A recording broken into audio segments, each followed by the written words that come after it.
ସମୁଦ୍ରରେ ଯେତେ ମିଠା କିମ୍ବା ଚିନି ପକାଇବେ ତାହା କେବେ ବି ମିଠା ହେବ ନାହିଁ।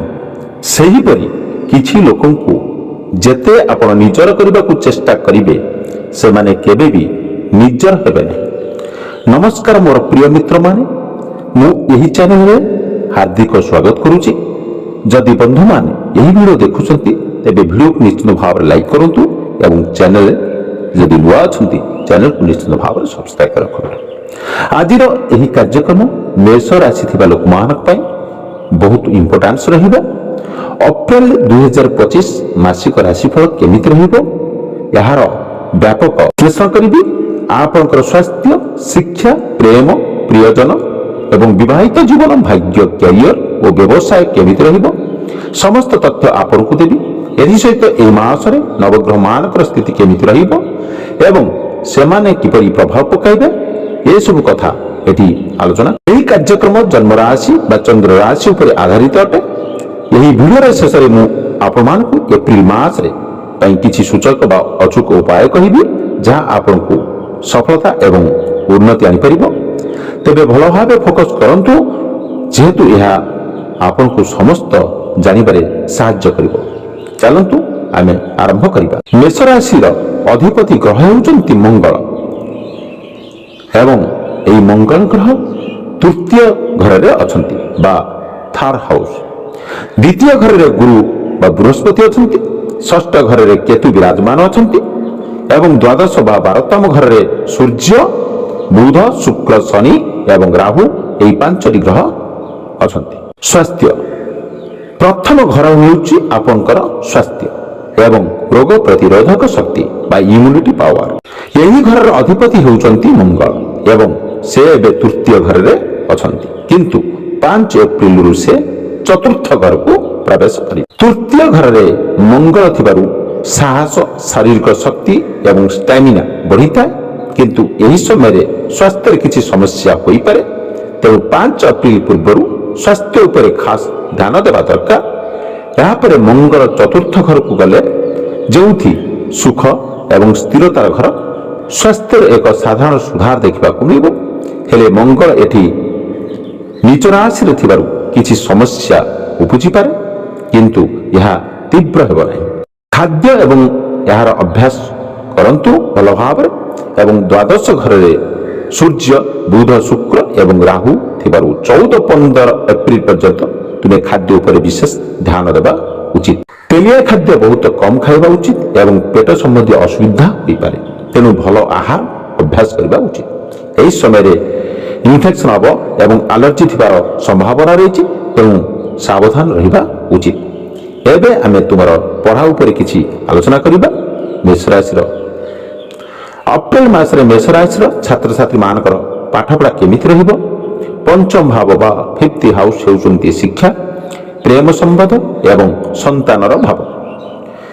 ଏହି ଭାବର ଅଧିପତି ହେଉଛନ୍ତି ସୂର୍ଯ୍ୟ। ଏପ୍ରିଲ ମାସରେ ସୂର୍ଯ୍ୟ ଦ୍ୱାଦଶ ଭାବ ବା 12th ହାଉସ୍ରେ ରହିବେ, ଯାହା ଶିକ୍ଷା ପାଇଁ ଅତି ଭଲ ହୋଇନଥାଏ।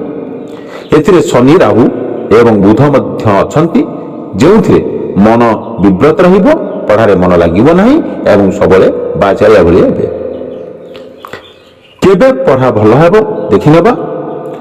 ବନ୍ଧୁଗଣ, 14-15 ଏପ୍ରିଲ ପରେ ସୂର୍ଯ୍ୟ ପ୍ରଥମ ଭାବ ବା 1st ହାଉସ୍ରେ ଆସିବେ, ଯାହା ଶିକ୍ଷା ପାଇଁ ଭଲ ହେବ।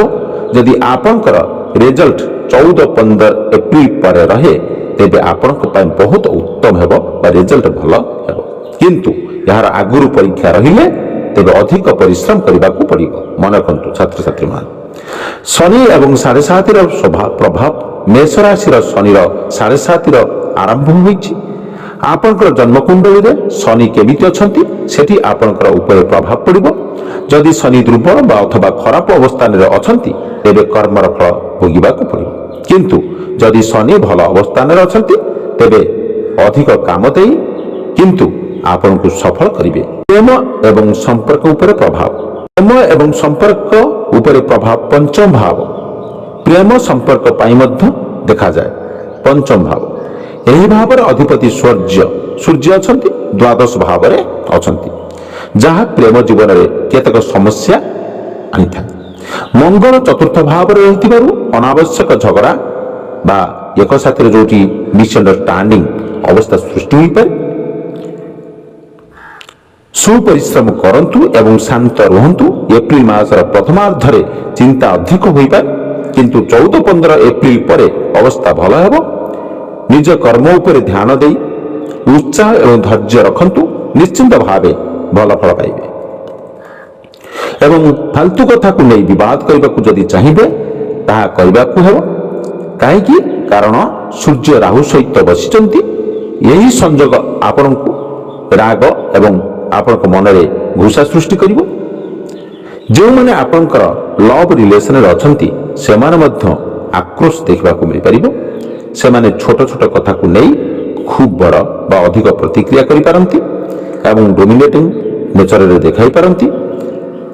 କାହିଁକି ନା ସୂର୍ଯ୍ୟ ଏବଂ ରାହୁ ସହିତ ଅଛନ୍ତି।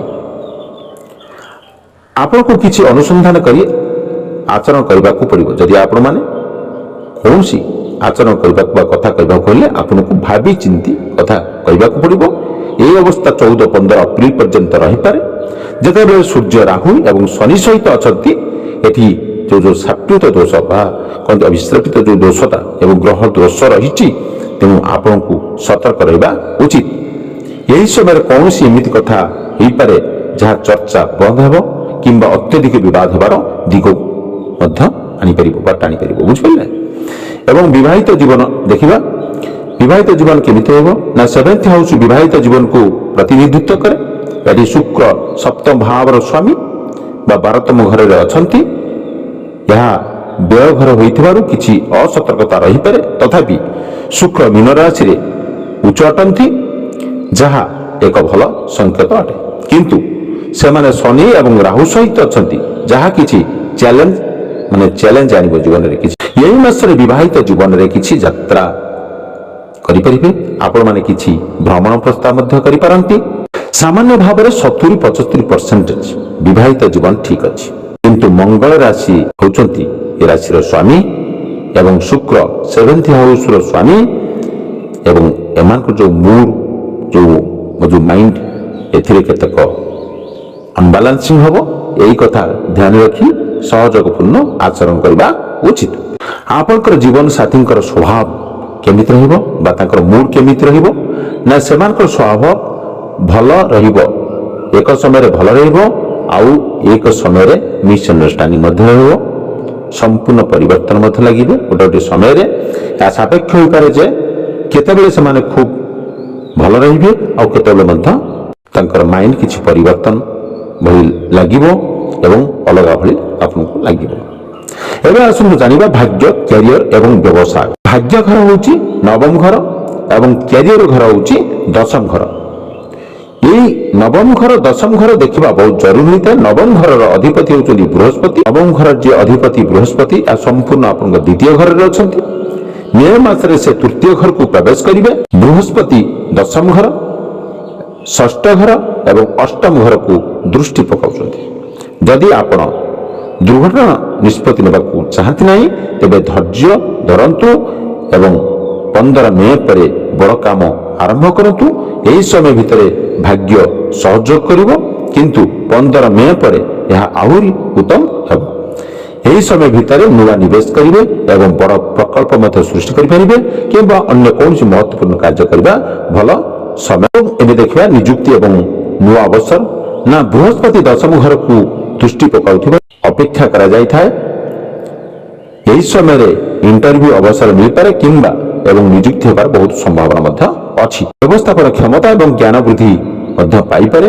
ଏବଂ କ୍ୟାରିୟର ଏବଂ ଶ୍ରାପିତ ଦୋଷ କହିଲେ କଣ ବୁଝୁଛେ ନା 10ମ ଘରର ଅଧିପତି ଶନି 12 ଘରରେ ରାହୁ ସହ ଅଛନ୍ତି, ଯାହା ଶ୍ରାପିତ ଦୋଷ ସୃଷ୍ଟି କରୁଛି। ଏହା ଏକ ବହୁତ ଦୁର୍ଲଭ ଗଠନ କରୁଛି। ଏହି ଦୋଷ 18 ମେ ପର୍ଯ୍ୟନ୍ତ ରହିବ। ଏହି ସମୟ ଭିତରେ କାର୍ଯ୍ୟସ୍ଥଳରେ ମନ ଲାଗିବ ନାହିଁ କିମ୍ବା ସହଯୋଗୀଙ୍କ ସହିତ ବିବାଦ ହେବାର ସମ୍ଭାବନା ଅଛି। ଏହି ସମୟରେ କୌଣସି ନିଷ୍ପତ୍ତି ନ ନିଅନ୍ତୁ।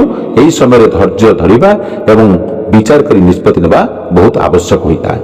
ମେଷ ରାଶି ପାଇଁ ଏହି ମାସ ମିଶ୍ରିତ ପରିଣାମ ଆଣିପାରେ। ଦୂରଯାତ୍ରା ବା ବୈଦେଶିକ କାର୍ଯ୍ୟକଳାପ ବୃଦ୍ଧି ପାଇପାରେ ଏବଂ କାର୍ଯ୍ୟକ୍ଷେତ୍ରରେ ଦାୟିତ୍ୱ ଅଧିକ ହେବାର ସମ୍ଭାବନା ଅଛି।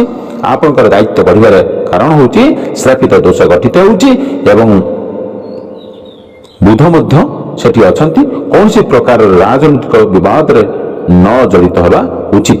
କ୍ୟାରିୟରର 40% ବା 40% ମଧ୍ୟମ ରହିପାରେ, ବହୁତ ଭଲ ନୁହେଁ କିନ୍ତୁ ଖରାପ ମଧ୍ୟ ନୁହେଁ। ଏହି ମାସରେ ଅଧିକ ପ୍ରୟାସ ଏବଂ ଧୈର୍ଯ୍ୟ ଦରକାର ହେବ। 15 ମଇରୁ ରାହୁ 11ତମ ଘରକୁ ଯିବେ, ତେବେ ଅବସ୍ଥା ଉନ୍ନତି ହେବ। ଏବେ ଅଳ୍ପ ଚିନ୍ତା ଏବଂ ଷ୍ଟ୍ରେସ୍ ରହିପାରେ କିନ୍ତୁ ଏହା ସାମାନ୍ୟ। ବେପାର କଥା କହିବାକୁ ଗଲେ ଏହି ମାସରେ ବେପାର ଭଲ ରହିବ। ଶୁକ୍ର ଉଚ୍ଚ ଅବସ୍ଥାନରେ ଅଛନ୍ତି ଏବଂ ବୁଧଙ୍କ ସହିତ ମଧ୍ୟ ଅଛନ୍ତି। ନୂତନ କ୍ଲାଏଣ୍ଟ ମଧ୍ୟ ଆସିପାରିବେ, ବେପାର ମଣ୍ଡ ବୃଦ୍ଧି ହୋଇପାରିବ। ଶନି ଏବଂ ରାହୁ ଏକାଠି ଅଛନ୍ତି ଯେଉଁଥିରେ ଅଳ୍ପ ଷ୍ଟ୍ରେସ୍ ରହିପାରେ। ଆସନ୍ତୁ ଜାଣିବା ଉପାୟ। କେଉଁ ସବୁ ଉପାୟ କଲେ ଆପଣଙ୍କୁ ଶୁଭ ଫଳ ପ୍ରାପ୍ତ ହେବ। ପକ୍ଷୀମାନଙ୍କୁ ଦାନା ଦେବେ ଏବଂ ପାଣି ମଧ୍ୟ ଦେବେ ଏବଂ ମଙ୍ଗଳ ବୀଜ ମନ୍ତ୍ର ଜପ କରନ୍ତୁ 108 ଥର।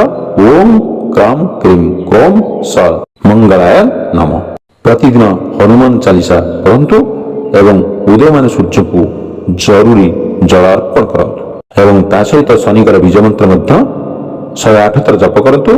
ଓಂ ପ୍ରାମ ପ୍ରିମ ପ୍ରୋମ ସ ଶନିଶ୍ଚରାୟ ନମଃ 108 ଥର ମଧ୍ୟ ଜପ କରନ୍ତୁ। ଏହି ଉପାୟ ଅନୁସରଣ କଲେ ଆପଣଙ୍କ ଜୀବନରେ ଶାନ୍ତି ଏବଂ ସଫଳତା ଆସିବ। କ'ଣ ଏହି ଭିଡ଼ିଓ କେମିତି ଲାଗିଲା? ଭିଡ଼ିଓକୁ ଲାଇକ୍ କରନ୍ତୁ, ସାଙ୍ଗମାନଙ୍କୁ ସେୟାର କରନ୍ତୁ, କମେଣ୍ଟ ବକ୍ସରେ ଅବଶ୍ୟ ଲେଖନ୍ତୁ ଜୟ ହନୁମାନ। ଆଉ ଆମ ସହିତ ଯୋଡ଼ି ହେବା ପାଇଁ ଚ୍ୟାନେଲକୁ ନିଶ୍ଚିନ୍ତ ଭାବରେ ସବସ୍କ୍ରାଇବ୍ କରନ୍ତୁ ଏବଂ ସବସ୍କ୍ରାଇବ୍ କରି ଅଲ୍ରେ କ୍ଲିକ୍ କରନ୍ତୁ। ଧନ୍ୟବାଦ। Thank you so much watching.